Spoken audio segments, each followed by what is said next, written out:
Economia solidária e desenvolvimento. Esse é o tema de hoje do seu Agenda Econômica. Quem está conosco é o professor Paul Singer. Ele é secretário nacional de Economia Solidária do Ministério do Trabalho e Emprego. Participa dessa entrevista o jornalista Davi Meric. Professor, dá para o senhor citar alguns casos de sucesso desse empreendimento da economia solidária, casos que podem se tornar conhecidos ou possível de paradigma para o resto do país? Olha, mais fácil falar de empresas recuperadas, porque aí são grandes empresas e que efetivamente conseguiram se recuperar e voltar a crescer, etc. Duas delas que eu conheço bem, uma é a Uniforja. A Uniforja fica em Diadema, foi já a maior forjaria da América Latina e entrou em crise e foi transformada numa cooperativa em 1998 ou 99 pelos trabalhadores. Aliás, são 4 cooperativas, são partes distintas da empresa, que criaram uma cooperativa de segundo grau, que é uma cooperativa composta pelas 4 cooperativas, e que tem o nome de Uniforja. E a Uniforja também passou por uma crise agora, pelo que eu soube, crise internacional, essa de 2008, 2009, porque eles produzem peças para indústrias que exportam, e a exportação caiu verticalmente, aí eles foram de fato muito prejudicados. Agora há uma recuperação, o Brasil conseguiu escapar dos piores efeitos da crise, e eles também estão se recuperando. Eles empregam, acho que mais de 1.000 trabalhadores e tem um potencial muito grande de empregar ainda várias centenas e estão crescendo. A outra é a CTMC e é muito semelhante à Uniforja, com a diferença que eles produzem grandes coisas. Eles produzem, por exemplo, navios, produzem vagões ferroviários, eles produzem, enfim, produtos mecânicos, mas de grande dimensão, turbinas de produção de energia elétrica. Eu visitei a fábrica e eles mostram muito orgulho. Então, você não é invenção ideológica, isso existe, isso é possível. Isso é possível, isso existe no Rio Grande do Sul, em Canoas, CTMC, em Diadema, São Paulo, a Uniforja. Mas como elas, existem 150 no Brasil, recenseadas em 2007, mapeadas em 2007. Professor, se discute muito no Brasil a questão do chamado paradão de desenvolvimento, a indústria automobilística, tudo baseado no desenvolvimentismo. Um conceito que, segundo alguns críticos, varre todos os programas partidários, a ponto que é difícil ver uma diferença de um partido para outro em termos do objetivo estratégico de desenvolvimento. Ou seja, que seria importante buscar um outro caminho padrão de desenvolvimento que não o desenvolvimentismo clássico. O senhor acha que esse pode ser o caminho? Ele entra em contradição com o anterior? Ele pode os dois trabalharem juntos para a riqueza de um país? Como o senhor avalia isso? Olha, desenvolvimento é alguma coisa que acompanha o homem desde que ele surgiu, desde que ele deixou de ser macaco. Nós sempre, a história mostra sempre avanços tecnológicos, avanços intelectuais, avanços políticos, né? Agora nós temos um mundo democrático, não era assim quando eu era criança, pelo contrário, era uma época de ascensão totalitária. Estou pensando, progresso e desenvolvimento são mais ou menos sinônimos. Agora, há muita crítica ao desenvolvimentismo, por exemplo, que consome recursos naturais não renováveis. Bom, isso destrói a Terra e destrói, portanto, o nosso planeta e onde nós podemos morar. Isso significa que o desenvolvimento tem que mudar. Tem que ser respeitoso com a natureza, de modo a assegurar, vamos dizer, todos os progressos, todas as vantagens conquistadas às futuras gerações. Temos responsabilidade a esse respeito. E tem o que vocês mesmos já falaram. No capitalismo, os frutos do desenvolvimento são tremendamente concentrados. Não é uma conspiração de ninguém, é um mecanismo de mercado que premia quem é grande. O grande é mais eficiente. Então, há fusões o tempo todo, empresas cada vez maiores. Hoje temos empresas que estão em centenas de países e têm milhões de empregados, são gigantescos, enormes, o que corresponde, evidentemente, a mais pobreza no outro polo. Nós precisaríamos ter um desenvolvimento, sim, mas um desenvolvimento mais justo, mais equilibrado, em que o conjunto da população se pudesse beneficiar. Professor, na questão do combate à pobreza, até que ponto a economia solidária pode atuar de forma incisiva na redução da pobreza e na melhora da igualdade de renda, da distribuição de renda, ou isso é uma coisa marginal que vai sempre estar a ter uma influência marginal? Não, a primeira, quer dizer, a economia solidária brasileira é de pobres. Não é só de pobres, felizmente, esses empreendimentos que nós falamos agora não é gente pobre, são trabalhadores qualificados, que têm um rendimento semelhante aos seus colegas que trabalham em empresas capitalistas, mas a grande maioria é pobre. E o que nós temos feito, nós da Economia Solidária, inclusive a Secretaria Nacional de Economia Solidária, é combater a pobreza. É tirar a gente da pobreza e permitir com que eles deixem de ser tão pobres como são, eventualmente menos pobres ou nada pobres.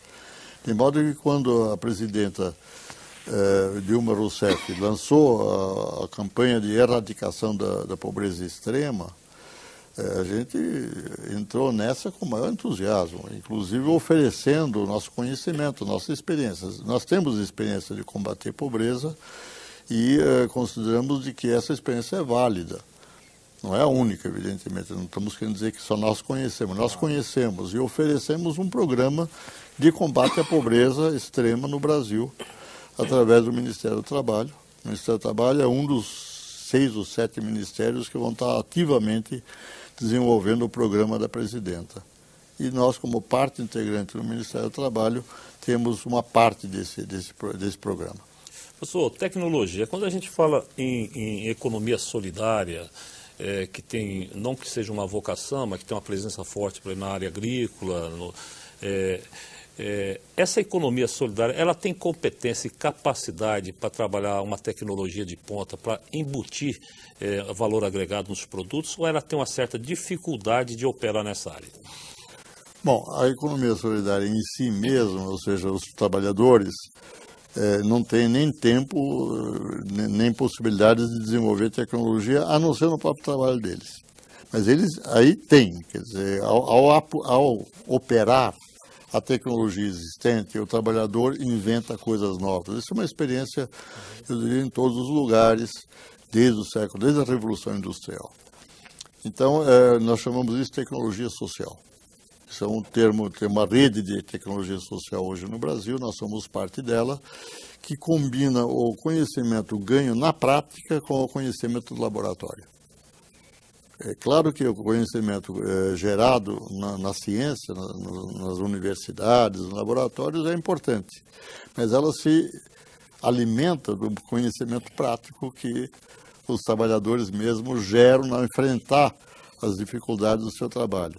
Então, no plantio de plantas medicinais, na criação de abelhas, na agroecologia, eu posso citar uma série de casos em que há contribuições muito positivas para a tecnologia social em colaboração com as universidades. As universidades têm hoje, 84 universidades brasileiras são apoiadas por nós, porque tem incubadoras que incubam cooperativas populares, gente pobre que quer se organizar como autogestionários e cooperativas. E nessas universidades há pesquisas também. Na medida em que as incubadoras acompanham esses empreendimentos, elas também podem ajudá-los a superar dificuldades tecnológicas. Há uma produção, portanto, de tecnologia na economia solidária. Professor, o senhor estuda muito a questão do desenvolvimento. Eu queria lhe perguntar, fazer aqui um recuo para os anos 50, na época da CEPAL, se falava muito na questão de relações de troca e que os países da América Latina estariam condenados a um eterno atraso se persistissem como produtores e exportadores de matérias-primas, fornecer ao mundo inteiro matérias-primas para os países desenvolvidos. Quer dizer, hoje com essa elevação das cotações das commodities e tudo mais, muda um pouco essa análise? Muda totalmente. A análise é de Prebisch, é o famoso teorema Prebisch-Singer, mas eu conheço a versão do Prebisch. Esse Singer não é o senhor? Não sou eu, não. É um homônimo meu, mais antigo do que eu. Mas o trabalho do Prebisch eu conheço e ele diz, na essência, o seguinte: a produção industrial tem trabalhadores altamente organizados em sindicatos e que conquistaram para si uma série de direitos. Isso encareceu. Quem paga os direitos dos trabalhadores industriais são os consumidores dos produtos industriais.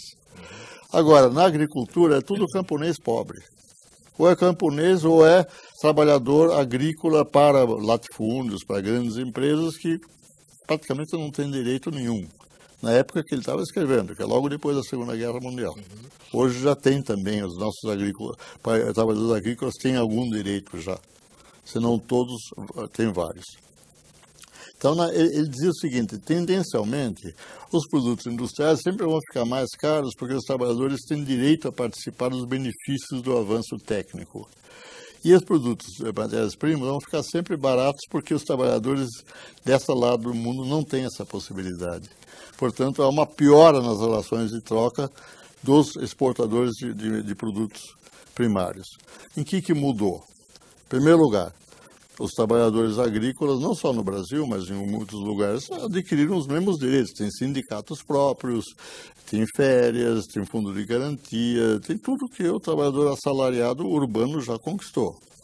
E eu estou no Ministério do Trabalho e posso assegurar a vocês que nossos fiscais vão às fazendas, etc., e quando não gozam nada, etc., trabalho escravo, vão lá libertá-los, o dono do empreendimento vai para a lista suja, deixa receber crédito. É uma luta isso. Mas o quadro que o Prebisch coloca é totalmente diferente hoje. Não é culpa do Prebisch, também não era profeta, mas ele estava correto em 1950. Em 2011, o que está acontecendo? O trabalho industrial ficou baratíssimo, porque foi levado para a Ásia.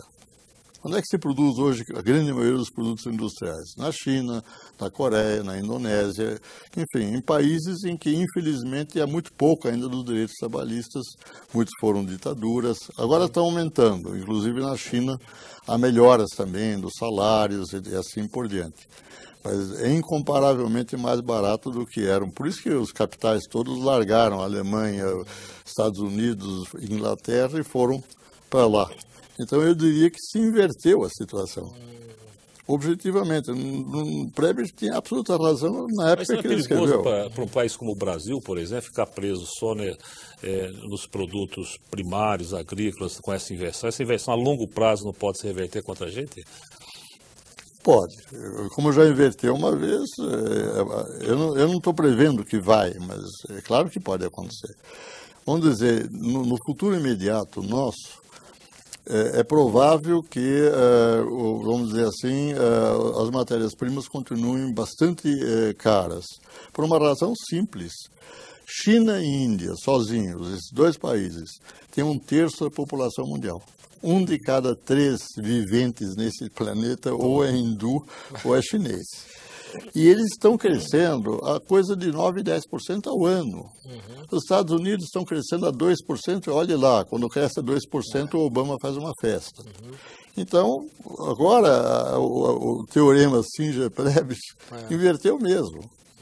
Tá certo? Agora, podemos já estar mudando de novo, porque na China começaram a fazer greves, o governo apoiou os grevistas, não sei se lembra disso, faz alguns meses. Então pode ser que seja novamente uma situação em que os trabalhadores industriais do mundo comecem a ter uma vida mais decente, salários mais Essas novas fronteiras do mundo, né? Nessas novas fronteiras pode acontecer, deve acontecer, a lógica é essa. Mas uma colocação que se faz também é a seguinte: quando um país vira exportador de produtos de alta tecnologia, ele é um país que cuidou da educação, ele tem boas universidades, ele tem centros de pesquisa, e o país que só se preocupa em exportar matérias-primas, quer dizer, ele não se preocupa com essa parte, que é a parte, vamos dizer assim, de qualificação da sociedade. Como é que o senhor vê essa questão? Eu acho que isso vai ter que mudar necessariamente devido à crise ecológica. Nós estamos em crise ecológica, eu acho que não há a menor dúvida quanto a isso. A coisa do aquecimento não é brincadeira. Agora tivemos esse terrível tsunami no Japão, com sérios perigos de você ter uma epidemia de irradiação atômica, pode matar sei lá quantas milhões de pessoas. Por sorte não aconteceu, mas podia ter acontecido. Enfim, nós estamos precisando efetivamente mudar totalmente a nossa maneira de consumir e de produzir. principalmente produtos que têm a ver com a natureza, energia, alimentos e assim por diante. Isso exige, no Brasil, um avanço muito grande na área de ciências, inclusive ciências exatas. Quer dizer, mesmo para produzir commodities, o país vai ter que ter um nível educacional e de ciência e tecnologia muito elevado. E está fazendo. Obviamente, essa política, tanto do governo Lula como do governo Dilma, vai nessa direção.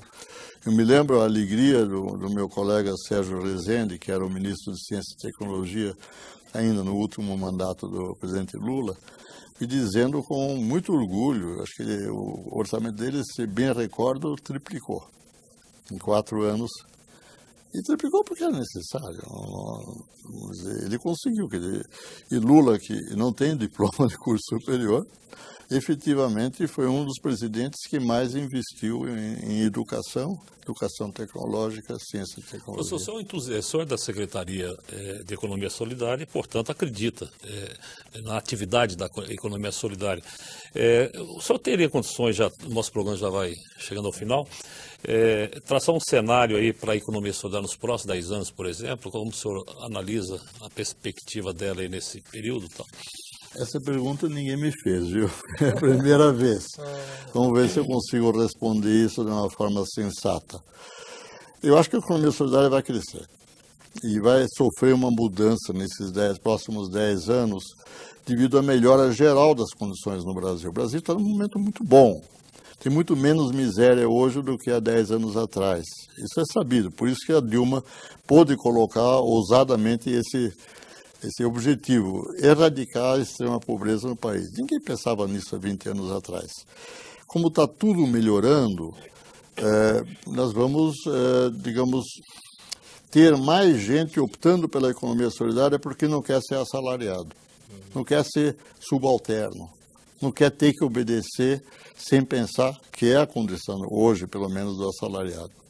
Hoje, a grande maioria dos que estão na economia solidária é que não tiveram outra opção. Desempregados muito velhos, não tem mais chance, ou gente que nunca teve emprego, que é uma boa parte da população.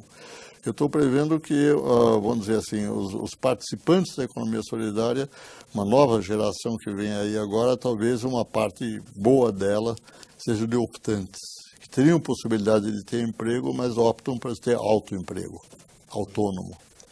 E o Agenda Econômica fica por aqui. Se você tiver críticas ou sugestões ao nosso programa, entre no nosso portal www.senado.gov.br/TV. Você poderá também fazer download ou cópia deste e de outros programas da TV Senado.